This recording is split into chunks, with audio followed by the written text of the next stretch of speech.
अंदर उस स्थिति में कोई सुधार नहीं आ पाया तो जाहिर सी बात है कि काम उस स्तर पर नहीं हुए जिस स्तर पे होने चाहिए थे।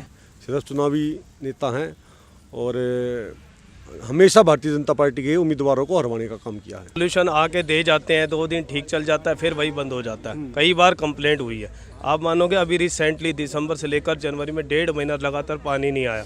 शरद चौहान जो सिटिंग मेंबर थे उनमें जो बगावत हुई है उसको देखते हुए ऐसा लगता है कि अब की बार यहाँ से कांग्रेस की सीट निकलेगी, कांग्रेस जीतेगी। P24 न्यूज़ पर आपका स्वागत है। मेरा नाम शंकर दत्त पंत है। दिल्ली में सियासी फिजा गर्म है और इन सब के बीच में आपको बता दें कि दिल्ली के अलग अलग इलाकों में जनता के अलग अलग चुनावी मुद्दे हैं। जनता इस बार क्या चाहती है, कौन सा कैंडिडेट हो, कौन सी पार्टी हो और जो नई सरकार बनेगी उससे जनता की क्या अपेक्षाएं हैं, इन्हीं तमाम मुद्दों को लेकर हम लगातार ग्राउंड जीरो पर जा रहे हैं। दिल्ली के अलग अलग विधानसभा क्षेत्रों में जा रहे हैं। इस वक्त हमारी मौजूदगी नरेला विधानसभा क्षेत्र में है। यहाँ की जनता क्या सोचती है, कौन सा कैंडिडेट चाहती है, कौन सी पार्टी उनको पसंद है, क्या मुद्दे हैं और क्या बदलाव नरेला में होना चाहिए।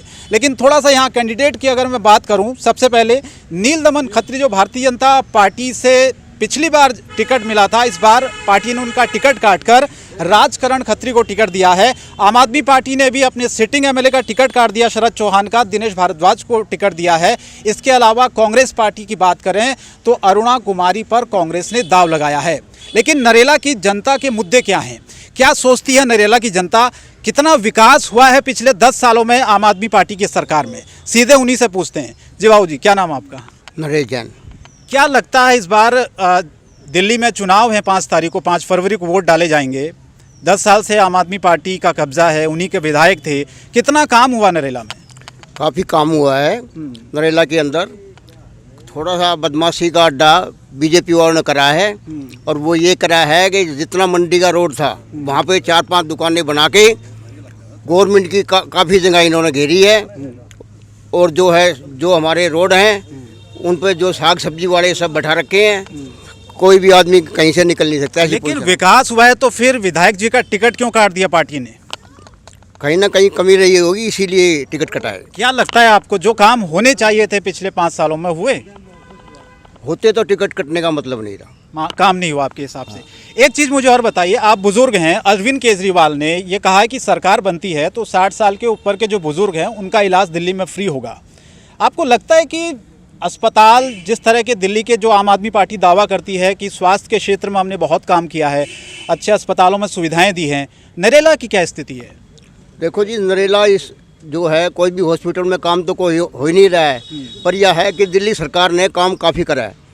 जैसे मैंने ये अपनी आंखें बनवाई थी तो दिल्ली सरकार की तरफ से माल टाउन जाके मैंने आंखें बनवाई, हमारा कोई पैसा नहीं लगा। इस बार मैं पूछूं आपको कि बीजेपी की सरकार या अरविंद केजरीवाल की सरकार, क्या कहेंगे? अरविंद केजरीवाल की सरकार आनी थी। आप बताइए भैया, क्या नाम आपका? रजत जी, बताइए कि क्या माहौल चल रहा है, पहले नरेला का बताएं। देखिए, माहौल तो अभी बड़े असमंजस की स्थिति बनी हुई है क्योंकि कैंडिडेट्स ही क्लियर नहीं है। कोई जिनको पार्टी ने टिकट काट दिया वो निर्दलीय लड़ना चाहते हैं, पार्टी ने जिनको टिकट दे दिया उसके बारे में भी अफवाहें उड़ा दी जाती हैं कि शायद पार्टी अभी सिंबल चेंज कर सकती है। तो अभी कैंडिडेट्स को लेकर तो स्थिति क्लियर नहीं है, लेकिन जनता शायद अपना मन अब बना रही है। लेकिन आम आदमी पार्टी ने जो सिटिंग विधायक है उनका टिकट ही इस बार काट दिया। आप यहीं पर रहते हैं, क्या आपको लग रहा है कि जो काम होने चाहिए थे, जो दावे किए थे, वादे करते हैं नेता, वो काम हुए पिछले 5 सालों में? देखो, निश्चित रूप से काम ज़्यादा होने चाहिए थे, कहीं ज़्यादा होने चाहिए थे। हम पहले ही हम कहते हैं कि हम अपने आप को दिल्ली में पिछड़ा हुआ महसूस करते हैं, लेकिन अगर 5 साल के अंदर उस स्थिति में कोई सुधार नहीं आ पाया तो जाहिर सी बात है कि काम उस स्तर पर नहीं हुए जिस स्तर पर होने चाहिए थे। और ये नील दमन खत्री जी का टिकट काटकर करण जी को टिकट दिया, इस पर क्या कहेंगे आप? देखिए, नील दमन जी कंसिस्टेंट रहे हैं पॉलिटिक्स में, वो एक फुल टाइम पॉलिटिशियन है, जनता उनको जानती है। लेकिन राजकरण जी के बारे में जब से उनकी टिकट आई है तो लोगों के मन में एक यही सवाल उठ रहा है कि ये हैं कौन, हमने इनका नाम काफ़ी सालों से सुना नहीं है। तो ये एक क्लियर कट बात है जो पब्लिक के बीच में है, तो जाहिर से मुझे लगता है कि पार्टी को इसका नुकसान हो सकता है। तो ये मुकाबला त्रिकोणीय है, फिर एक तरफा है या फिर क्या? अभी तो देखते हैं कितने कौन बनेंगे। मैंने आपको बोला असमंजस की स्थिति है, अभी देखते हैं कितना कोनिया मुकाबला होगा। चलिए ठीक, कुछ और लोग हैं, इनसे भी बातचीत करने की कोशिश करते हैं। जी भैया, नाम बताएं अपना। रवीश भारद्वाज। रवीश भारद्वाज जी, ठीक है। दिनेश भारद्वाज जी को टिकट दिया है इस बार आम आदमी पार्टी ने, क्या कहेंगे आप? नरेला में कितना पिछले 5 सालों में विकास हुआ, और हुआ है तो फिर टिकट क्यों कटा? क्या स्थिति है नरेला की, थोड़ा बताएं। विकास यदि क्षेत्र में हुआ होता तो टिकट नहीं कटती, क्योंकि आपको पता हो उत्तम नगर से जो एमएलए रहे हैं नरेश पालियान, उनकी एक ऑडियो लीक हुई थी। उसके बावजूद भी पार्टी ने उनको टिकट दे दिया। तो ऐसे लोगों को टिकट मिल सकता है, तो इनसे कितनी बड़ी गलतियाँ आई होंगी जो इनको पार्टी ने साइड में कर दिया। तो बिल्कुल विकास तो क्षेत्र में नहीं हुआ है। लेकिन दिनेश भारद्वाज एक युवा है और भारतीय कबड्डी कप्तान रहा है, अर्जुन अवार्डी है, तो उनसे क्षेत्र के लोगों को काफ़ी उम्मीदें हैं। अच्छा स्वभाव है और लगभग उनकी जीत तय है। बीजेपी ने नील दमन खत्री का टिकट इस बार काट दिया है, तो आपको लगता है कि इसका असर क्या पड़ेगा? 26 लोग मांग रहे थे बीजेपी से टिकट, नील दमन जी का नहीं कटा और 25 लोगों का कटा है। और बहुत सारे डिजर्विंग कैंडिडेट थे जो जनता के बीच में रहते हैं और लोग जिनको पसंद करते हैं। लेकिन जो चुनाव ये भारतीय जनता पार्टी ने किया है, ये सांसद चंदोलिया जी ने क्या इसके ऊपर अपना समीकरण लगाया है, वो थोड़ी दिन में पता चल जाएगा, सबके सामने आ जाएगा। कोई लंबी चौड़ी कहानी नहीं है। राजकरण जी को तो टिकट दिया बीजेपी ने, ये फैसला आप ठीक लगता है आपको? भाई हमें तो ठीक नहीं लगता, वजह? क्योंकि क्षेत्र में कभी ज़्यादा मतलब एक्टिव नहीं रहे। चुनाव हर बार जब भी चुनाव आता है, चुनाव में आ जाते हैं और ना कभी किसी के मरे खरे में, हमारे देहात में कह देते हैं, ना किसी ब्याह शादी में। सिर्फ चुनावी नेता हैं और हमेशा भारतीय जनता पार्टी के उम्मीदवारों को हरवाने का काम किया है। अच्छा, कांग्रेस कहीं लड़ाई में है? अरुणा कुमारी को टिकट दिया इस बार कांग्रेस ने? अरुणा कुमारी को दिया है, अच्छी सोच है उसके पीछे कि भाई एक जनरल सीट पे दलित को मौका दिया, इसके ये एक अच्छी सोच है। और एक महिला है ऊपर से, तो ज़रूर जो हमारे क्षेत्र में जो कुछ एक्टिव महिलाएं हैं उनको इस बारे में सोचना चाहिए कि भाई आप लोगों को कोई मौका दे रही कांग्रेस पार्टी। आप यहीं रहते हैं? हाँ जी, मैं यहीं रहता हूँ। क्या है माहौल? माहौल जी, हम तो बस ये कह रहे हैं कि जो युवा सोच है, जो युवा बच्चों की धड़कन है, तो हमारे गांव से भी रहते हैं दिनेश भारद्वाज हैं जो आम आदमी पार्टी? हाँ, जैसे जो भी बच्चों की कोई भी प्रॉब्लम होती है, किसी को पानी की समस्या है या किसी की पर्सनल भी कोई प्रॉब्लम है, तो उसमें ये खड़े रहते हैं, स्पोर्ट्स से रिलेटेड हैं और बच्चों का साथ भी देते हैं। जैसे स्टेडियम की समस्या होगी, कोई भी हर एक उसके लिए खड़े रहते हैं। तो टिकट तो इस बार सिटिंग एमएलए का बदला आम आदमी पार्टी ने, क्या काम नहीं हुआ उतना? कुछ तो ऐसा हुआ ही होगा कि जिसकी वजह से जो पार्टी ने टिकट काटी। मैं सिर्फ ये समझना चाह रहा हूँ कि नेता जब चुनाव होते हैं तब आप लोगों के बीच में आते हैं, बहुत सारे वादे करते हैं। 5 या 10 साल से थे वो विधायक, तो क्या वजह रही कि टिकट कटना, मतलब जीत रहे थे उसके बावजूद भी टिकट कटना? पार्टी का सर्वे है जी ये, तो देखो इसमें कुछ ना कुछ तो कमियां हुई होंगी उनसे। आपके हिसाब से? मेरे हिसाब से तो जी सबसे मेन ये है कि हमारे जो वार्ड है उसमें जो नरेला है ना, सबसे बड़ी आबादी है। और सबसे मेन ये था कि कोई भी समस्या थी तो वो बखूबी नहीं जानते थे नरेला में रहते हुए भी कि यहाँ पे ये समस्या है। तो एक बड़ा रीज़न मैं ये मानता हूँ कि ये भी रहा होगा। वो यहाँ से रहने वाले भी नहीं थे, थोड़े दूर के थे। मैं तो जी यही एक समस्या मानता हूँ बड़ी। और बाकी हमारे रजत भाई हैं। रजत जी ने बता दिया। जी आप यहीं रहते हैं? हाँ जी, मैं यहीं रहता हूँ। क्या नाम आपका? हाँ, विकास बब्बर नाम है मेरा और आरआर गोरक्षा दल से मैं राष्ट्रीय अध्यक्ष हूँ। विकास जी, कितना विकास हुआ है नरेला? विकास तो इतना हुआ है कि भाई अगर माड़ी बारिश हो जाए ना तो गोड्या तक गार भर जाए पूरी, और पन्नी इस तरह तैर है जो कर समुद्र में बड़े बड़े जहाज छोटे दिखे ना, तो यो काम होया है यहाँ पे। ना तो हॉस्पिटल का कोई काम, ये क्या देख हरिश्चंद्र हॉस्पिटल, राजा हरिश्चंद्र हॉस्पिटल, उसमें क्या देते हैं बहुत बढ़िया फैसिलिटी दे रखी, कुछ नहीं दे रखी। यमराज के हवाले आदमी जाता है वहाँ पर पर्चे पर लिख दें आगे की टिकट काट दी। जैसे लेकिन अरविंद केजरीवाल ये कहते हैं कि दिल्ली के अस्पतालों में जाकर देखिए आप।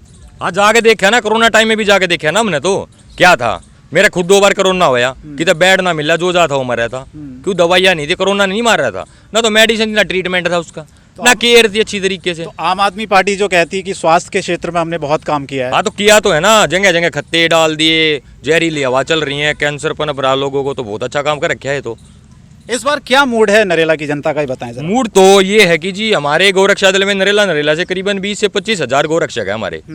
और मूड तो 5 तारीख को बताएंगे क्या है, और 8 को रिजल्ट आएगा तो झटका मिलेगा। क्या हवा क्या चल रही है? हवा तो कुछ भी नहीं, हवा तो गौरक्षा दल की चल रही है। गौ माता का जो सपोर्ट करेगा उसकी हवा चल रही है। अब ये देख लो कोई भी है, क्योंकि रोडों पे गौ माता घूम रही है। हम भी करीबन 4-5 साल से लगे हुए हैं। हम पिछले जो भी एमएलए सीटिंग थे सभी से मुलाकात हुई कि गौ माता के लिए कोई कार्य किया जाए, कोई कार्य किया जाए। दिनेश भाई जी हैं, दिनेश भारद्वाज जी हैं, जो अभी पार्टी से आए हैं, आम जनता पार्टी से। हमें ये नहीं कि पार्टी से कोई मतलब है, हमें मतलब है कौन हमारे एरिया को अच्छा चमकाएगा और कौन गौ माता का साथ देगा। इसके अलावा क्या मुद्दे हैं आपके? इसके अलावा तो मुद्दे ये है कि एक तो जो रोडों पे गौ माता हमारी घूम रही है, सबसे पहले मुद्दा हमारा ये है। जो रोडों पे गौ माता घूम रही है, इनको एक ठिकाने बस लगाया जाए, क्योंकि ये हमारी पहचान, हमारे सिर का ताज है। गौशालाएं बनाई जाए। बिल्कुल, गौशाला भी तो बनाया आप जाए। गए, विधायक जी के पास गए, सांसद जी के पास गए हाँ, कभी? बिल्कुल बिल्कुल बिल्कुल, कई बार जा चुके हैं क्या? और आश्वासन मिलता करेंगे करेंगे, ना तो कोई एमसीडी हमारी सुनती है। रोडों पे ये स्टेशन है, यहाँ पे भी कई गायें कटी हुई हैं और हम उठाते हैं रात को, ना तो हमें कोई फैसिलिटी मिलती है। फैसिलिटी नहीं मिलती तो प्रशासन भी हमको ही वापसी केसों में लाता है। आप ये बताइए, आप कह रहे हैं कि तमाम पार्टियों के पास आप जा रहे हैं, कांग्रेस के पास भी जा रहे हैं, आम आदमी पार्टी के विधायक के पास भी जा रहे हैं, बीजेपी के सांसद के पास भी आप जा रहे हैं, कोई आपको रिस्पांस नहीं मिल रहा, तो क्या मूड है आपका इस बार? मूड तो हमारा है कि निर्दलीय को जिता दिया जाए अब की बार। कोई अच्छा कोई युवा साथी आए हमारा, जो कारोबार में भी, रोजगार में भी, और नरेला की साफ सफाई, इतना जाम है, तो हम तो सोच रहे कि निर्दलीय को लेके आए।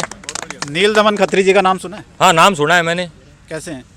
देखा ही नहीं कभी मैंने, तो देखा नहीं। नहीं हमारे किसी प्रोग्राम में, और कभी और राजकरण? पीछे भी हमने एक गौशाला का निर्माण किया था और शुभारंभ किया था, उसमें भी कोई नहीं आया। राजकरण खत्री? हाँ, राजकरण खत्री से एक बार मुलाकात हुई, वो भी इलेक्शन के टाइम, बाकी तो आज तक कोई मुलाकात दिनेश नहीं। भारद्वाज? हाँ, इनसे बात हुई है कई बार, क्योंकि ये सीटिंग पे भी रह चुके हैं निगम पार्षद पे, तो इनसे बात भी हुई, समर्थन भी करते हैं हमारा अच्छी तरीके ठीक है भाई साहब, आप यहीं रहते हैं? हाँ, मैं यहीं रहता हूँ, अजीत नाम है मेरा। बताइए अजीत जी, क्या? देखो जी, सबसे बड़ा मुद्दा यहाँ का पानी का है।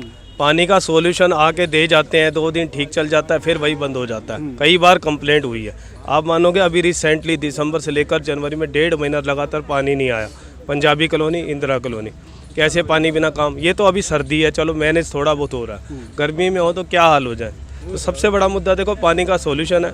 फिर ये कूड़ा घर जो ये आ रहा है या नरला में, तो इसमें भी बहुत ज़्यादा बीमारियाँ फैल रही है।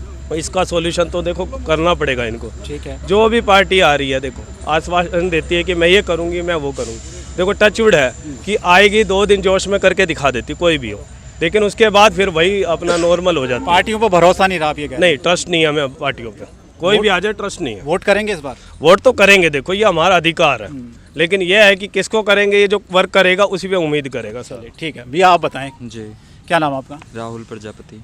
राहुल जी, क्या माहौल लग रहा है? क्योंकि बहुत सी बीजेपी की बात करें, आम आदमी पार्टी की बात करें, कांग्रेस की बात करें, बड़े बड़े वादे हो रहे हैं, दिल्ली में फ्री की पॉलिटिक्स खूब चल रही है। देखिए, मैं सबसे पहले आपको कहना चाहूँगा कि आप ना एक एक पार्टी का नाम लेके आइएगा, तो एक एक पार्टी का मैं जवाब देता रहूँगा। बिल्कुल।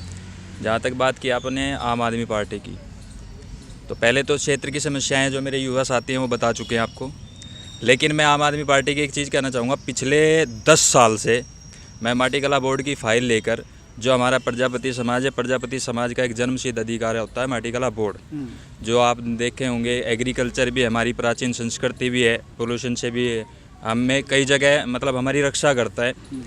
उस फाइल को मैं 10 साल से विधानसभा के अंदर भी 10 बार बैठ चुका हूँ, 10 बार मीटिंग हो चुकी है। केजरीवाल जी से भी हो चुकी है, मनीष सिसोदिया जी से भी हो चुकी है। तो ये इस सरकार का मैंने जहाँ तक देखा है, ये सिर्फ झूठे वादे करती है। झूठे वादे करने के अलावा इसके पास कोई चारा नहीं। और जहाँ तक कि चुनाव की बात है, चुनाव के में ये कभी कह रहे 2100 देंगे, हम हर महिलाओं को देंगे, पुजारियों को देंगे। ये सिर्फ चुनावी झांसा है, उसके अलावा इसके पास कुछ नहीं है। भरोसा नहीं है आपको? नहीं, बिल्कुल। अच्छा, बीजेपी और प्रधानमंत्री मोदी की बात करें तो वो ये कह रहे हैं कि इस बार दिल्ली में जो आपदा है, आम आदमी पार्टी उसको हटाना है, आपदा को। देखिए, कहीं ना कहीं उनका विचार भी सही है, और हमारी जो सनातन संस्कृति है, सनातन जो हमारी प्रक्रिया है, वो उसके माध्यम से ठीक करें कि इस जो जुमलेबाजी की सरकार है, ये घिनौनी सरकार है। मैं आपके चैनल के माध्यम से कहना चाहूँगा कि ये बड़ी ही जो कहते हैं ना कि जब चुनावी समय आता है, चुनावी समय में इनको झुग्गी वाले भी याद आ जाते हैं, और जितना भी नीचे का तबका है वो सब याद आ जाता है इनको।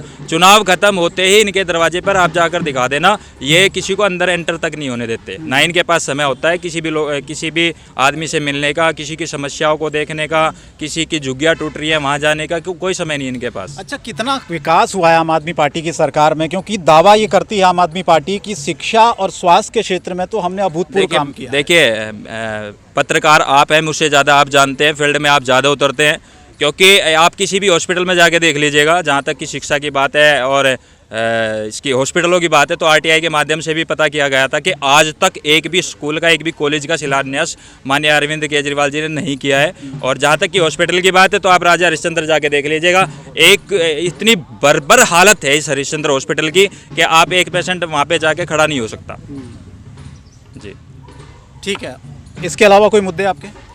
देखिए क्षेत्र की समस्याएं, क्षेत्र की समस्याओं पे अब जहाँ तक चुनाव की बात है तो चुनाव में जो भी युवा साथी, जो भी हमारे बीच में से कोई निकल, क्योंकि भीड़ युवा इकट्ठी करता है, चुनाव में वोट महिलाएं और युवा डालते हैं ज़्यादातर। तो अब की बार हमने ये फैसला किया कि युवाओं के बीच में से ही चुनाव लड़ाएंगे और युवाओं के बीच में से ही जिताएंगे।